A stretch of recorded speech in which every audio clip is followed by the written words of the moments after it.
سورہ فاتحہ کے متعلقات سنا دیں، پھر یہ نہ کرنا بادشاہوں کو خط لکھنا شروع کر دیں. آپ خیال کرنا، اب خطوں کا دور نہیں ہے. جب حضرت عمر فاروق رضی اللہ عنہ خلیفہ بنے تو قیصر روم نے خط لکھا حضرت عمر کو، مسجد نبوی میں موجود تھے. قاصد خط لے کے پہنچا، وہ پڑھا گیا مسجد نبوی میں.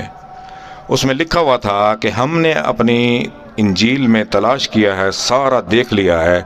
ہماری انجیل میں لکھا ہوا ہے کہ جس اللہ کی کتاب میں یہ صورت موجود ہوگی جس میں یہ 7 الفاظ نہ ہوں، جو امت وہ یہ پڑھے گی وہ جنتی ہے.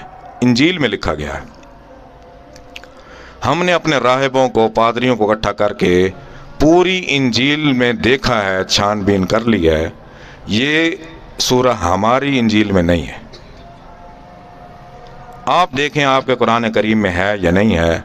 حروف تہجی کے یہ 7 حروف اس سورت میں نہیں ہوں گے. وہ کون سے حروف ہیں؟ فا، سا، جیم، خا، شین، زا، زوئے، توئے زوئے والا زوئے. یہ 7 حروف جو سورت میں نہ ہوں، وہ سورت جس کتاب میں موجود ہوگی وہ پڑھے گا وہ جنتی ہے. صحابہ نے عرض کی امیر المؤمنین یہ سورت فاتحہ ہے. پھر صحابہ نے تلاش کیا اور فرمایا کہ بالکل ٹھیک ہے، انجیل میں لکھ دیا گیا تھا. تو اسی لیے اللہ تعالیٰ نبی کریم صلی اللہ علیہ وسلم میں افتتاح قرآن کریم کو کھولنے والی نماز میں اسی لیے رکھا گیا ہے اس کو پڑھنے کے لیے. اور اتنی آسان ہے کہ ہر بچہ بوڑھا سب پڑھ سکتے ہیں، یاد کر سکتے ہیں. دعا ہے کہ اللہ تعالیٰ قرآن پاک کو سمجھنے کی، اس پر عمل کرنے کی توفیق عطا فرمائے. وآخر دعوانا الحمدللہ رب العالمین.